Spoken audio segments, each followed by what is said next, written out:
Namo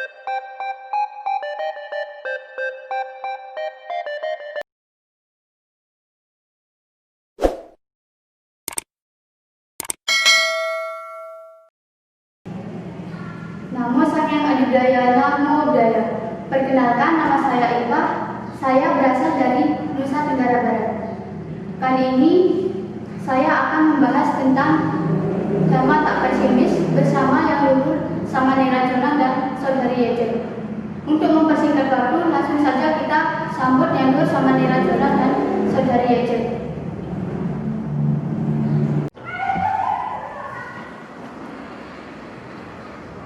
Silakan duduk. Ya.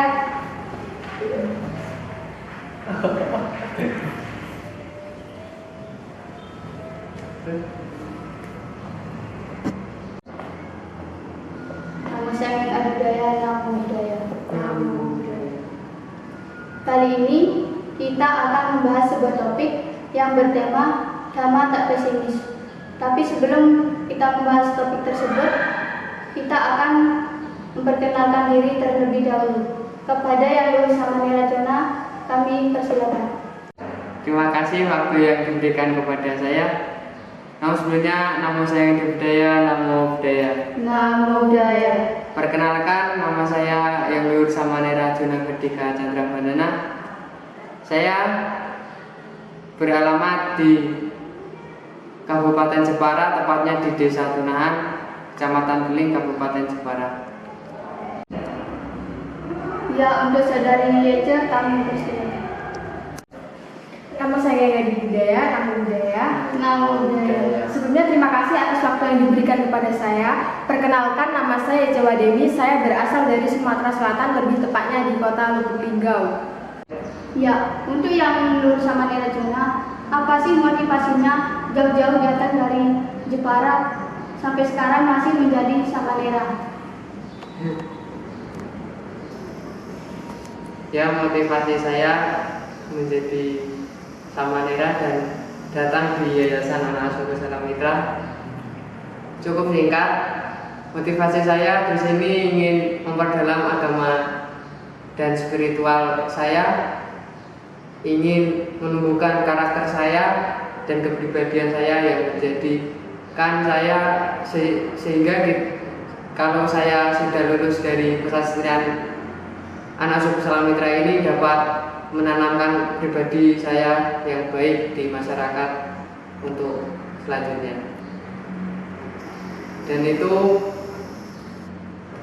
kenapa saya menjadi Samanera.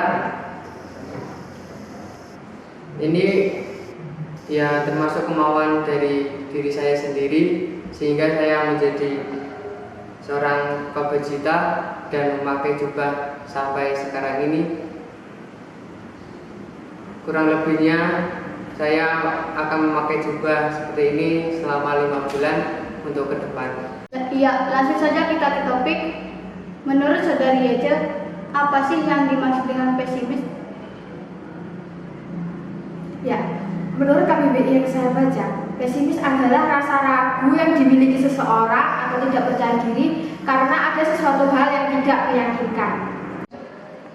Menurut Yang Luhur Samanera Jona, Dhamma tak pesimis itu apa sih? Ya, di sini saya akan mengutarakan soal Dhamma tak pesimis dalam ajaran Buddha. Di ajaran Buddha dipandang atau dinilai orang atau umat lain sebagai agama yang pasif atau pesimis. Contohnya, hidup adalah penderitaan atau duka.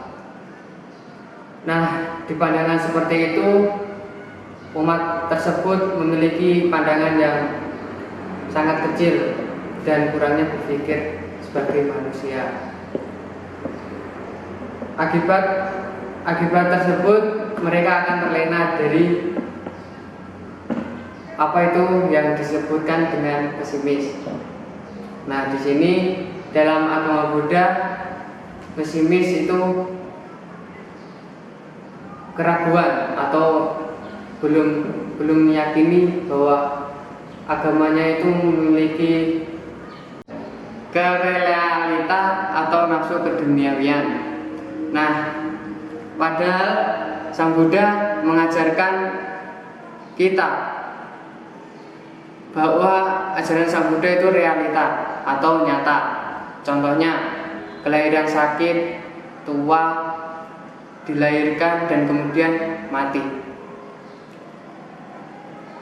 Nah, dan agama Buddha pun memiliki 8 ajaran mulia yang sungguh aktif di dalam menjalankan jalanan dhamma tersebut, yaitu pengertian benar, ucapan benar, pikiran benar, perbuatan benar, mata pencarian benar, usaha benar, pengertian benar, dan konsentrasi benar atau yang disebut dengan meditasi. Inilah ajaran Buddha yang realita dan nyata dan dapat dibuktikan oleh siapapun, dimanapun dan kapanpun, oleh orang tinggi, pejabat, atau kasta-kasta lainnya. Di sini ada 3 pandangan keliru menurut Sutta Pitaka yang dijabarkan oleh Sang Buddha.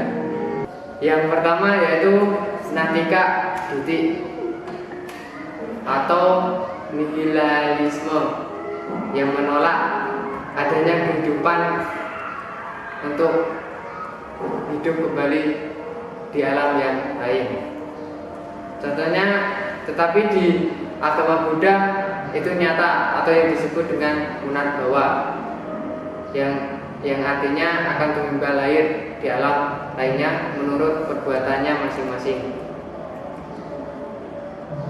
Nah, yang kedua, Akarya Ditthi, yaitu menolak dari manfaat perbuatan. Contohnya saja, kita berbuat berdana kepada kaum-kaum yang membutuhkan. Nah, dipandang agama lain itu tidak ada perbuatan baik. Atau pahala yang mengklaim bahwa perbuatan baik dan buruknya seseorang tidak ada akibatnya atau tidak dipengaruhi oleh perbuatan baik ataupun buruk. Nah, yang ketiga yaitu Hetuka Ditthi, yang berpandangan menolak dari penyebab sesuatu, segala sesuatu. Contohnya, orang miskin karena nasib, orang kaya karena nasib. Nah, jadi umat lain itu tidak mengerti soal pesimisnya agama Buddha yang nyata atau yang realita yang diajarkan oleh Sang Buddha. Ya, sama Lela, saya ingin bertanya, dhamma dalam agama Buddha itu kan berarti nyata atau ada di dunia, apakah benar begitu? Ya, saudara Yece, betul sekali. Di dunia ini, di dalam agama Buddha itu nyata atau realita. Contohnya saja, kita dilahirkan menuju usia tua, sakit, dan juga mati. Nah, di dalam agama Buddha tersebut sungguh realita atau nyata. Adanya penderitaan, sebab penderitaan, jalan menuju lenyapnya penderitaan, dan lenyapnya penderitaan itu memang benar adanya. Namun umat lain berpandangan lain. Ada yang berpandangan pasif dan juga pesimis. Contohnya, ada yang memandang agama Buddha menyembah patung yang ada di sarana di altar, tapi bahwa itu adalah salah atau tidak benar. Di dalam agama Buddha, menyembah patung atau patung Buddha yang ada di altar itu merupakan tidak menyembah, namun itu menjadi objek.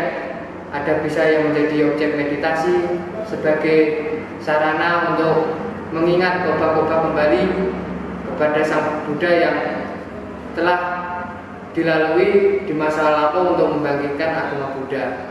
Ya Luhur, saya ingin bertanya, bagaimana penerapan dhamma dalam kehidupan sehari-hari?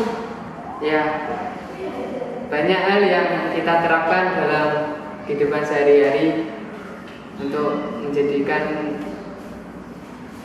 perbuatan baik.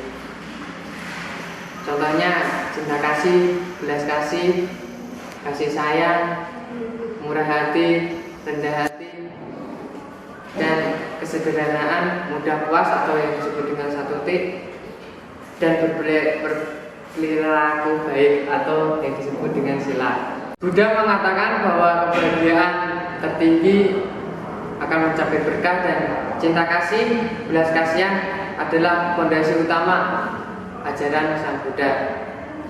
Ini dijabarkan di Sutta Nikaya bab 1a. Di dalam Sutta Nikaya tersebut kita diwajibkan untuk meniru atau meneladani dari tekad Sang Buddha untuk kehidupan sehari-hari kita. Contohnya saja, kita berdana kepada umat Buddha, atau dana yang paling tinggi, dana yang diberikan kepada sangha untuk menunjang kehidupan sehari-hari bhikkhu sangha. Yang kedua yaitu sila. Sila yang disebut dengan moralitas sungguh baik jika dilakukan sejak dini atau sejak lahir untuk menunjang kehidupan kita.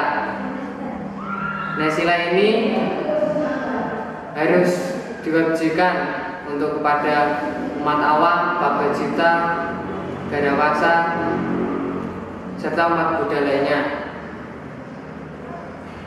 Nah, penerapan sila atau yang disebut Pancasila Buddhis untuk dilakukan para umat awam atau pasaka upasika Garawasa mencakup 5 hal, yaitu 1. Tidak membunuh, tidak mencuri, tidak berdusta, tidak berbohong, dan tidak mabuk-mabukan. Nah, di sini ada pula 5 manfaat di dalam Mahaparinibbana Sutta yang disabdakan oleh Sang Buddha waktu Sang Buddha membabarkan dhamma kepada 5 orang petapa. Yang pertama yaitu akan menjadikan seseorang menjadi kaya.